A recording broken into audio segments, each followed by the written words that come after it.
पाहताय महाराष्ट्रातील सर्वात जलद news network Maharashtra police news 24। Advocate Raju Sable यांच्या वाढदिवसानिमित्त माणगावात मल्टी स्पेशालिटी हॉस्पिटलचे भूमिपूजन, जलतरण तलावाचे लोकार्पण उत्साहात।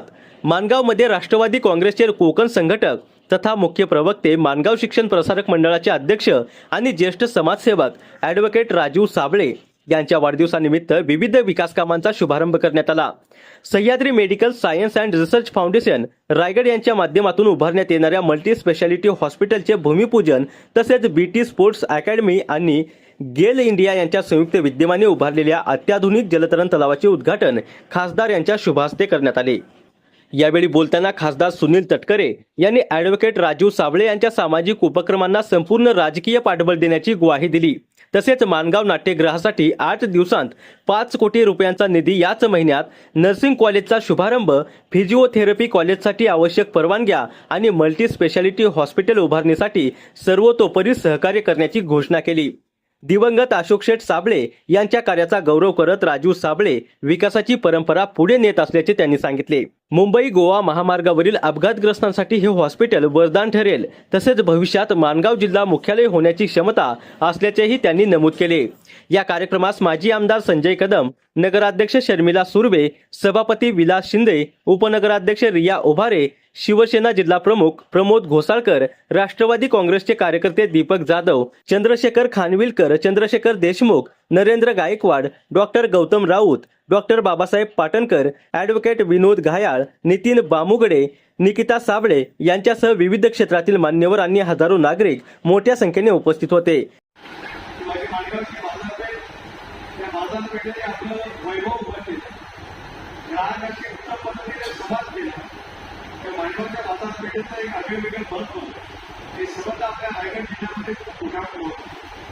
या बाजारपेठेमध्ये त्या सानिध्यामध्ये काम करत असताना या कालावधीमध्ये शिक्षण संस्था स्थापन झाली आणि त्यावेळेला तुम्ही ताब्यात घेतली तर परत कोणाला ती मिळणार नाही याची पूर्णपणाची व्यवस्था तुमच्या असलेल्या वकिलीच्या सगळ्या ज्ञानाने त्या ठिकाणी तुम्ही पद्धतीने घेतली।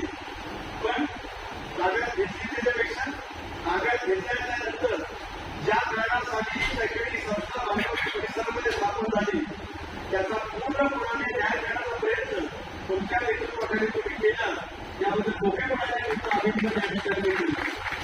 पण पारंपरिक शिक्षण, पारंपरिक शिक्षण याच्या पलीकडे जाऊन आपल्याला नव्या पिढीसाठी आवश्यक असणाऱ्या प्रत्येक शिक्षणाची पावलं त्या ठिकाणी उचलली गेली पाहिजे हा एक त्याचा अभ्यास अनुधिग्रहण तुमच्या विचारधारेतून त्या ठिकाणी स्पष्ट केला।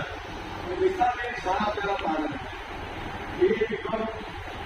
BSc तुमचा संगीत राहता, इंग्रजी माध्यमाचं शिक्षण सुरू केलं, वेगवेगळ्या कॉलेज सुरू झालं, वेगवेगळ्या कॉलेज सुरू झालं, मला त्याच्यामध्ये कार्यक्रम वाटला विस्तार झालेला निर्माण त्या काळापासून 95 मतदारसंघातून गोपाळशी तालुक्या काळामध्ये आणि जमिनी असेल आपल्या न्यायालयाच्या इमारतीच्या बाजूला त्या जमिनीच्या पासून आलेल्या बाळासाहेबांचे मी नेहमी आभार मानतो आलो की न्यायालयाचं माझं जिव्हाळ्याचं नातं त्यावेळेला ते गरजू झालं की अभ्यासपणाने आजही त्या ठिकाणी सुरू आहे आणि मुलीपासून शैक्षणिक संस्थेचा झालेला विस्तार आज तुम्ही या शरीरात होऊ शकतो की गावात होऊ शकतो।